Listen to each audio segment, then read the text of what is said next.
An entitled Karen expected me, a delivery driver, to give her a tip. I get an order alert on my phone, a relatively simple but expensive order from a restaurant nearby. In the portion for delivery instructions, the customer explains that I need to call her once I arrive, as ringing the doorbell as I normally do would disturb her autistic son. Okay, no problem at all. I receive the order and drive over to the house and give the customer a call. A younger woman answers, tells me to come up to the door. I do so and enter the EM, who strangely was fairly attractive and did not have the typical Karen haircut. Before we get into it, make sure to like and subscribe to never miss out on new stories. Here's your order, ma'am. Is there anything else I can help you with today? Yes, my son is autistic, and people like you don't understand how difficult it is to raise him.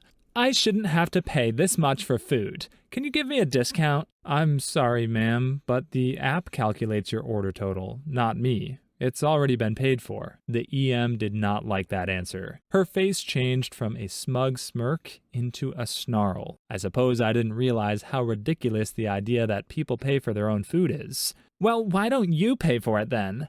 I'm not sure if you heard, but my son is autistic, and it's your fault that he's still hungry. I'm sorry, ma'am, but that goes against our policy. If I paid for your order, I'd probably be fired. Good. You're a useless driver anyway. You're disgusting. My son is starving to death. Since I've had to go through so much trouble with you, you should tip me. My app has a setting that while you're in the process of taking an order to a customer, they'll assign you another one at the same time if there's activity. Thankfully, this saved me here. Can't do that, ma'am. Here's your order. I dropped the food gently on the ground between us and jogged back to my car. She was shouting something unintelligible, so much for not disturbing her autistic son, but I couldn't make out what she was saying. Unsurprisingly, she gave me a 1-star review. I contacted support about it the next day. Yeah, I had a crazy lady yesterday. Started demanding that I pay for her order, and even that I tip her. Really rude. Not sure what the deal was. Which order was it? I told them the order number and the address. Yikes, you're the third person to complain about her. 1 or 2 we take with a grain of salt, but 3, you're probably out. I'll try to get her deactivated. If so, her review will be off your record. Thanks, appreciate it. I feel like the entire world is better off now that she won't get deliveries from us anymore. But was the cost worth it? I'm glad the woman was banned from the app, and I hope she's banned from every other app. Being a delivery driver can already be physically draining, so to add rude customers can really make the job mentally draining too. The instructions also stated to be very quiet to make sure her autistic son wasn't disturbed, which I understand, but then she started shouting at OP. That doesn't add up. Hopefully the OP doesn't run into any more scenarios like this, as I'm sure they can be very distressing. Let me know what you guys think about this story in the comments below. My entitled parents kidnapped me and held me hostage at their home after a major car accident. I, 32 female, was in a major car accident in January of 2021. Ironically, I had been taking my boyfriend, 36 male, to the ER because he had bleeding ulcers and ended up getting admitted to the hospital that night. I was booted out of the hospital at 3 in the morning. When I left, it was snowing and, not thinking, hopped on the freeway, which wasn't a good idea. I had been driving a lifted Jeep Cherokee with mud terrain tires.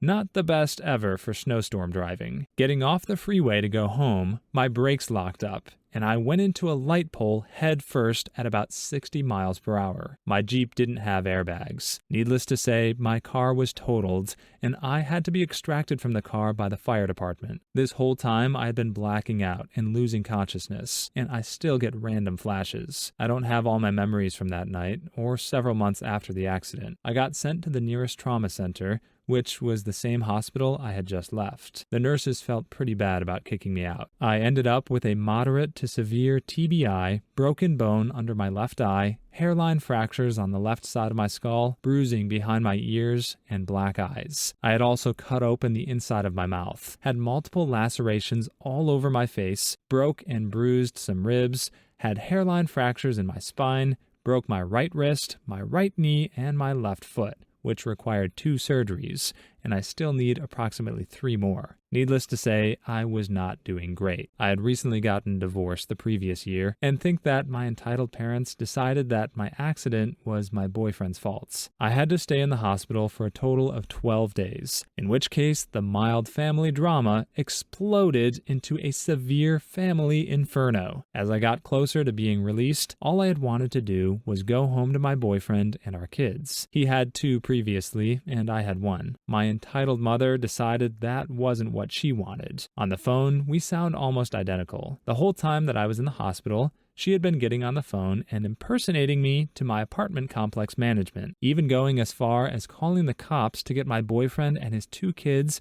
removed from my apartment, which worked because they were not on my lease yet. My entitled mother also forged my signature on hospital paperwork and made up a story about how my boyfriend was abusive to me and got him banned from seeing me at the hospital. Again, forging my signature and writing a letter stating I didn't want to see him. This whole time, I was still suffering from the effects of my TBI and was delirious from the combination of pain medications and brain fog from my head injury. My entitled mother even had the locks changed on my apartment without my consent. When I finally was released from the hospital, I was in a wheelchair because of my broken foot that had just had 2 plates and 10 screws surgically put in to hold it together, and an ankle to hip brace on my other leg from my knee being broken. I requested to go home to my apartment, but again, my entitled mother said that I couldn't go home because I had a 2nd-story apartment and couldn't take care of myself. So I got sent to stay at my parents' house, against my will, an hour away from home, because my entitled mother wanted to make sure that I wasn't going to let my boyfriend come back to my apartment. I spent almost a whole miserable month there, and my entitled mother refused to take me home even after I got crutches and was able to bear some weight. Initially, they refused to even go get my crutches from town because they didn't want me to have more mobility. Eventually, it got to the point where I had a friend come and pick me up from my house so I could go home because they kept refusing to let me go. As I gained clarity in my mind and was taken off the intense pain medication, I was able to start rectifying the situations that she made a huge mess of in my life, but I'm still trying to recover in some areas. I didn't find out until much later, when medical bills started coming in, that she had called my boyfriend's health insurance company, impersonating me, and had me removed from his insurance. It took months of calling and badgering and footwork on my part to get the situation figured out and have the insurance pay for what they were supposed to pay for. It almost caused me to go bankrupt. At the same time, my entitled mother signed me up for minimal health insurance coverage through the state that I had no idea I was enrolled in until I got a bill later stating that I back owed fees. Needless to say, I eventually completely cut both my entitled mother and my father out of my life after finding out how much they tried to control me and how much they messed my life up. I ended up getting protection orders after they tried to break into my house, stalked me, and sent family and friends over to harass me. This whole incident was the straw that broke the camel's back. There was quite a bit of retaliation on their side that threw my life into a total tailspin ever since, but I'm sticking to my guns and not backing down. Update. At this point, we have waded through almost all of the court filings my entitled mother had thrown at us, and we are finishing gathering our evidence so we can counterattack at this point. At the time, our lawyer was telling us to be patient and gather as much as we could, as when we get through the thick of it, we can throw what we have into the system, but we needed and wanted/want to have enough to nail them to the wall. From here, there will be counter lawsuits both jointly between myself and my boyfriend and separate lawsuits, as well as submitting what we have for identity theft. It's a very long process, and it takes a lot of time, effort, and money to get things moving. For those of you wondering if me and my boyfriend got back together and how that's going, yes, we did get back together. It didn't take long for me to start realizing what was happening when I wasn't being given the heavy narcotics, and my brain started the healing process from the TBI. It did take time for me to wade through everything that happened and try and recall memories. We did get back together, found a new place, and moved back in together with his 2 kids and my daughter. We have had some hard times, and of course we are both a little damaged from the whole process, but we both have counseling and are doing well. I hope this helps explain and expand on the questions everyone has been asking in the comments. Wow, what a terrible situation the OP was put in here.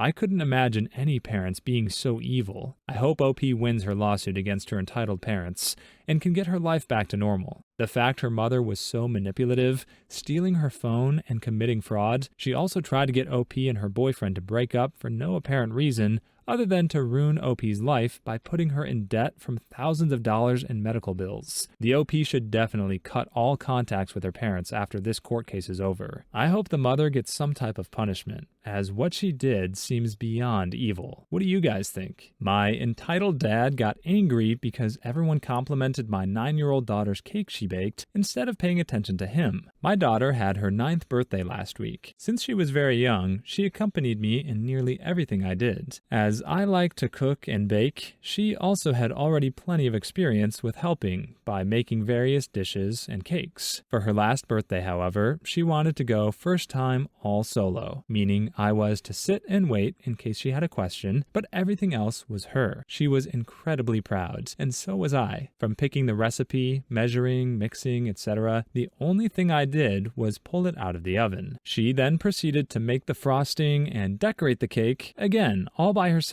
Needless to say, everybody was very proud of her, and she was really looking forward to share her cake with the family and chip in with everyone about her process. My mom is a baker also, and she heavily complimented my daughter how wonderful the cake looked and tasted, and soon all of us will be coming to daughter for advice. Daughter was glooming with joy. Everybody complimented my daughter, as the cake was indeed delicious and beautiful. That was apparently too much for my dad, who started to get increasingly fuzzy. First off, he started his "maybe you're trying to poison us with this" jokes, and I shushed him. Then when everybody asked my daughter about how she did it, he got louder and louder, interrupting her to tell us all that he is also capable of making cake, / his cakes will always taste better, / it wasn't even a difficult cake, etc. Every time, somebody else told him to be quiet, as it was my daughter's moment. So he waited to let the stupid cake talk pass, and then started interrupting every conversation that followed just to make it all about him. When that failed, he got louder and talked with increased volume so he would be heard. He even kind of pounded when she opened her presents, as nobody asked what he thought of the presents. So yeah, dear people of Reddit, that is my dad, trapped in the body of a 65-year-old man with the mind of a bratty 3-year-old. Edit. One thing I wanted to point out, however, is yes, my dad has been like this all his life. I remember when I was in elementary school, my teachers picked me out for a gifted kids program. My dad had me for weeks on end look through his university notes to show me how much better his understanding of maths was in university compared to first grader me, to prove I am not at all more gifted than he was. I really don't know how someone can act like that, especially an adult. If that was me, I would make sure he doesn't do the same at her daughter's next event, or he will be kicked out instantly to try and avoid another scenario like this. I've been around people who try to one-up you at everything you do or say, and it can be so unbearable. It may even be hurting OP's daughter's confidence, which can be really damaging. I hope OP figures this out and her father gets the help he needs. Do you guys agree?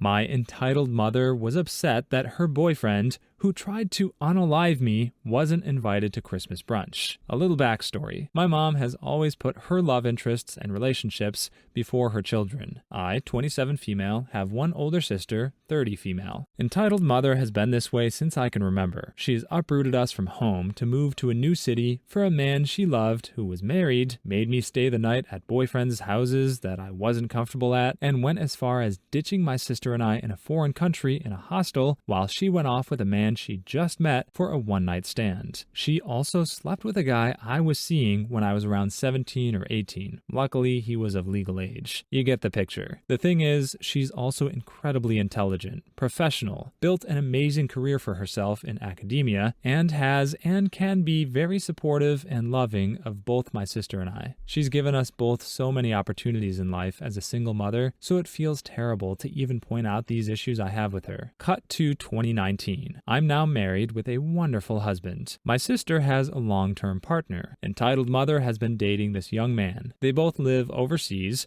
where she is currently working. Entitled mother has told us of their turbulent relationship, and as always, we watch as she shapeshifts to fit the type of woman she thinks he'll like. Like clockwork, we see her uproot her life, schedules, everything, to pursue this unhealthy relationship. She slowly but surely cuts us out of her life. It must be said that she has been physically, emotionally, and verbally abusive throughout my life, and this behavior has continued toward her partner. He also is abusive toward her. My sister and I have gone through the motions and tried to get her help, but she doesn't believe in mental illness, nor does she listen to anything we have to say. Our whole lives were spent trying to keep her stable, but now that we have our own lives, for our own mental stability, we've just left it to her. That's been a whole thing in itself. Cut to the pressing issue. 2 years ago, her boyfriend tried and threatened to unalive myself, husband, my sister, her partner, and my mom in a drunken rage in the country they lived in at the time. He was charged with 5 counts of attempted unaliving. Most traumatic moment of my life. Still dealing with the after effects, such as PTSD, anxiety, panic attacks, insomnia. Entitled mother pleaded with court to get him off charges, and they were dropped. She went back to him pretty quick. Now, entitled mother and boyfriend are back in my home country. They're trying to build a life here, and entitled mother has stated she has moved back to work on relationships with my sister and I.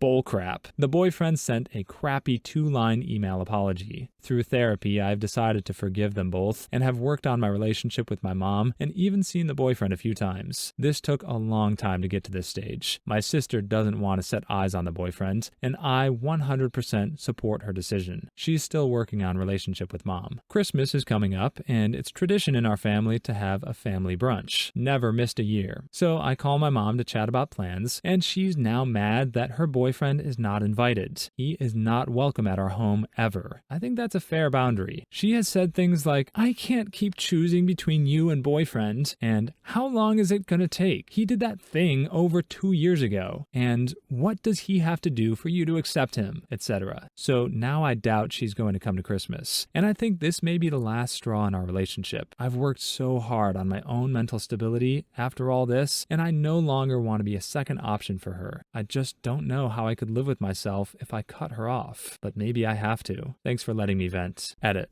A couple questions about how he got off on 5 attempted unaliving charges. Answer, I don't really know. I left the country straight after the incident and went through the police process, which took about 2 days. We pressed charges at the station, then flew home. From there, all info about the court process I got was through my mother. Looking back, I'm not sure how much of what she said is true. It must be said that the country this happened in is a tiny Pacific island that is well known for its terrible policing and justice system. For example, it took 2 to 3 hours for the police to show up while I was screaming down the phone that he was outside taunting us and trying to get in. At the time, I was too traumatized to pursue legal action, and I stupidly trusted my mother to push for the charges to stick instead of trying to get him off them. I don't understand how a parent could choose a partner over their own child in any situation, especially when the partner tried to unalive the parent's children. I think the entitled mother has proven herself untrustworthy, and both of the daughters should just cut all contact off with them. The fact the boyfriend is still not in jail is terrifying for the OP,